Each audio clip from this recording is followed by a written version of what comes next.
I'm Bart. I am the singer and rhythm guitar player, and also the composer with all the rest of the bands. Hello, I'm Eric. I'm the bass player.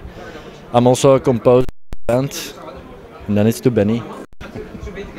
I'm Benny. I'm the drummer, and let's say I'm also a composer. Hello, I play the keyboards and I compose. Rudy, guitar player and composer. Do you speak as the leader of the group? In fact, we're all leaders. We're just a band. We're all together. There's no leader. There is no leader. There is no leader. Who were the first to create the group, and who came after? Then we start with Eric. We had a band a year before. We had a band a year before that, and the band didn't make it. A year after that, we got in contact again to make a real progressive rock band, and it had to be that particular kind of music, and so we recruit other musicians. Why has it to be that kind of music? Because in the beginning we both of our soul. Yeah, it was what we felt in our heart. So Your prog music? yes, Yeah. prog music. That's what we wanted to do for a long time, but we never found the right people to do it with. Do you feel it, or do you know that you have to do prog music? I know I was born to play music, and I feel prog music. Okay. What music did your parents listen to? Elvis Presley. Yeah, accordion music. for me. Johnny Woodhouse from Holland. I think that's all. They were not real music favorites. For me. And personally, Sorry, for me it was real classical. What my parents listened to. My father was a big fan of Wagner, and that was the music I'm raised with. for you, Usche. Yeah, what what? was the music your parents? My parents? I don't have the slightest idea. Because I know my dad was playing the clarinet, but I guess there was music in the family also on my mother's side, but listen to, I don't know exactly. They don't listen to much music, so I was on my own. Well, my mother played the piano and she played the violin, and she listened very much to classical music. And I'm playing the piano too. I think it's in the family.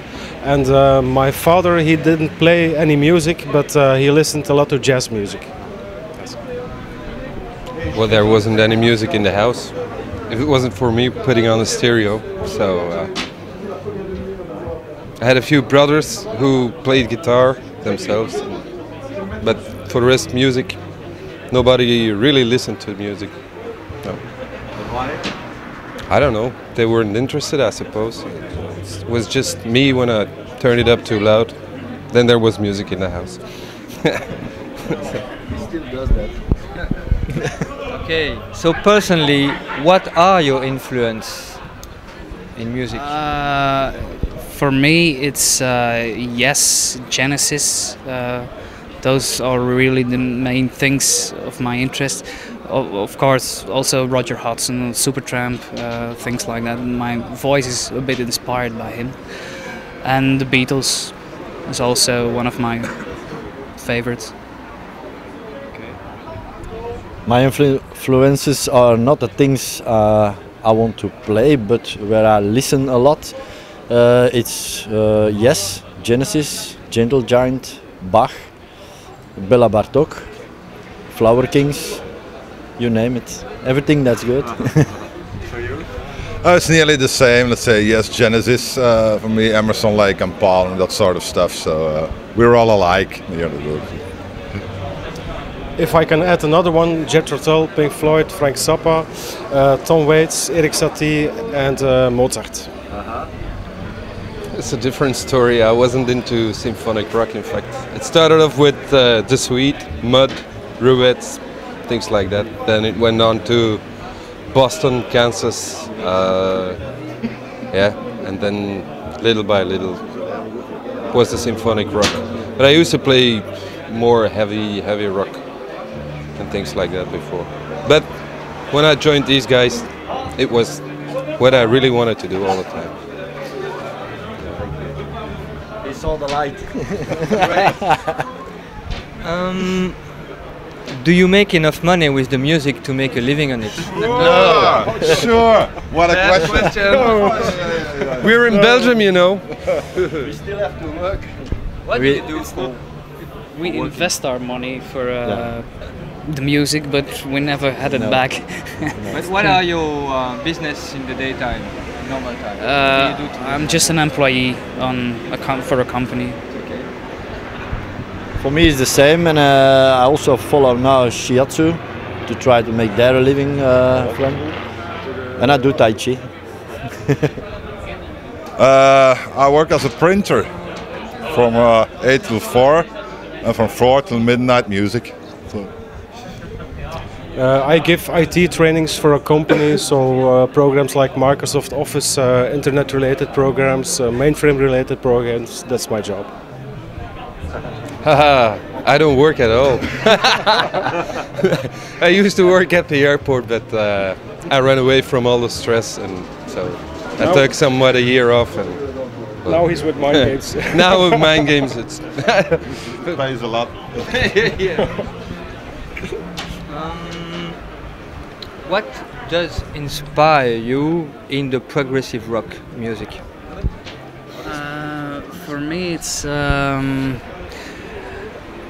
you can have a story with the music you make. You have it's possible to make longer songs, 18 to 20 minutes, and with this music you can tell a story. What is important in my way for the lyrics, you can make stories of music.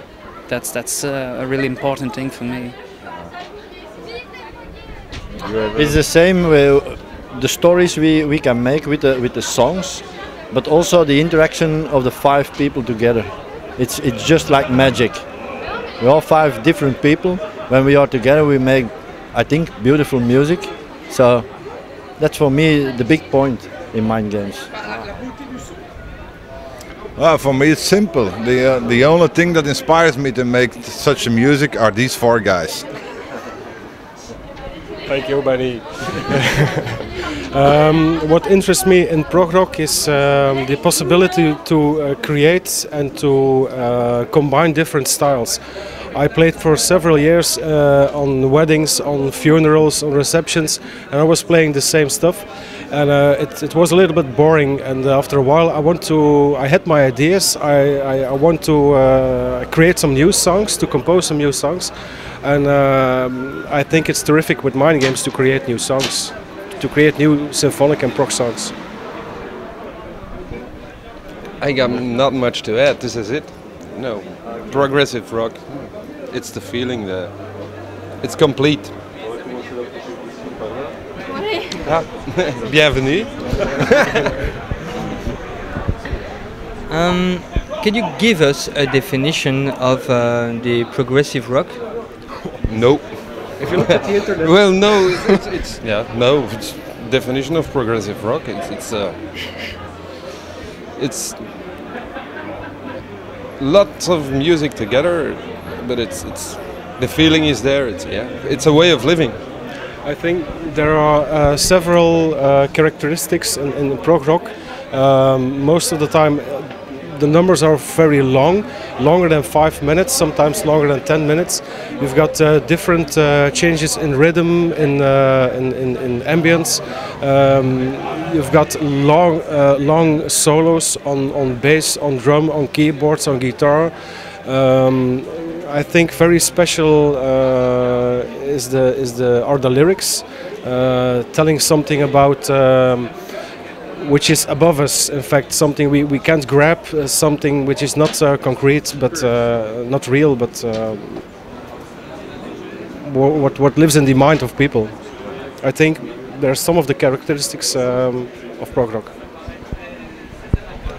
Next time I answer before the smart ass here because it said everything. So over to the neighbors. For me, it's the same. Yeah, for me, also the same.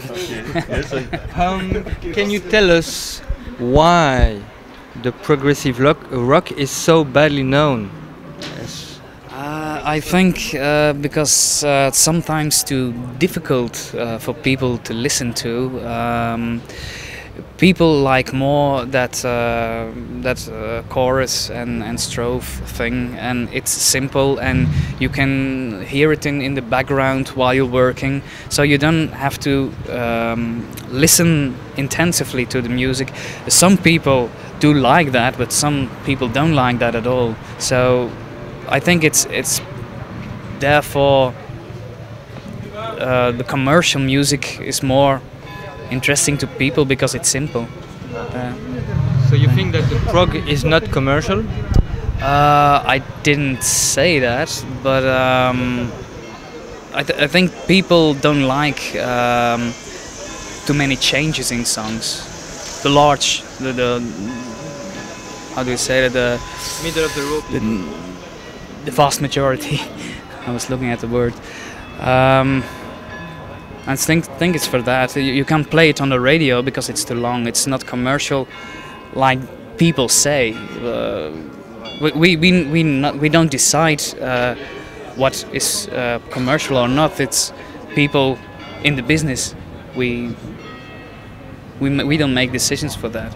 I also think when there would be more people like the people of PROG-résiste, like the people of Prognose, the people would more had the chance to listen to the music, because nobody knows the music because it's never on the radio or something like that.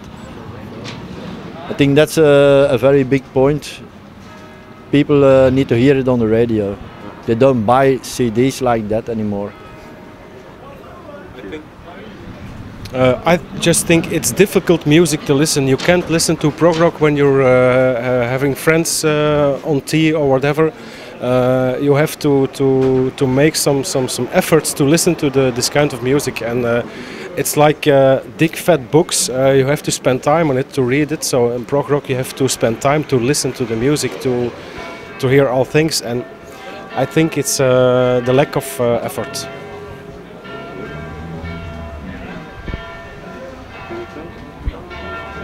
You have a message to deliver to those who listen to us.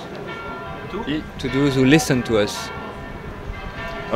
Just buy the damn CD, that's all. so we can record another one. He does the messages in his songs. What do you mean by message? The things you like to tell with lyrics, or no, something else, more political, more social? I think we're spiritual. That's maybe the word. We're not political at all. We don't do those things, but we try to keep it spiritual. And does it save you from Belgium, to be Belgian? And because you told a minute ago, how do you want to have money from the culture in Belgium? So it's like something you accepted? Is that a way of getting out, to be mystic? I think for us the music is the most important.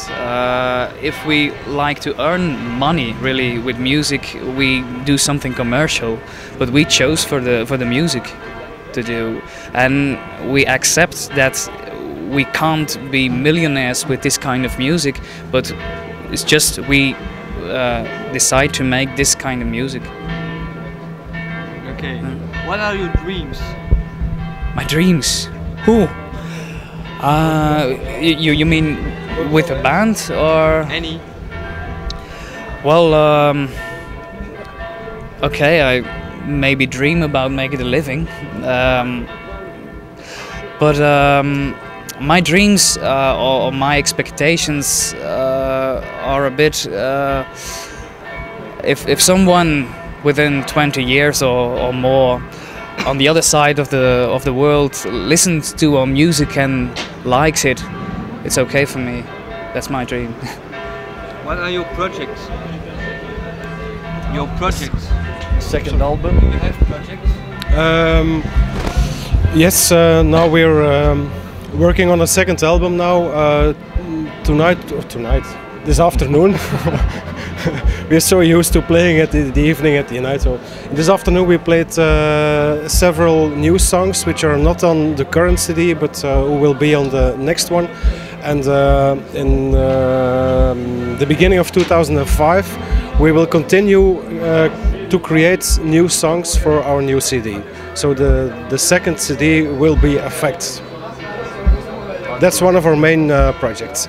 But also we want to promote prog music in general. Thank you. Yes, you're welcome. Welcome. Thank you very much. See you next time.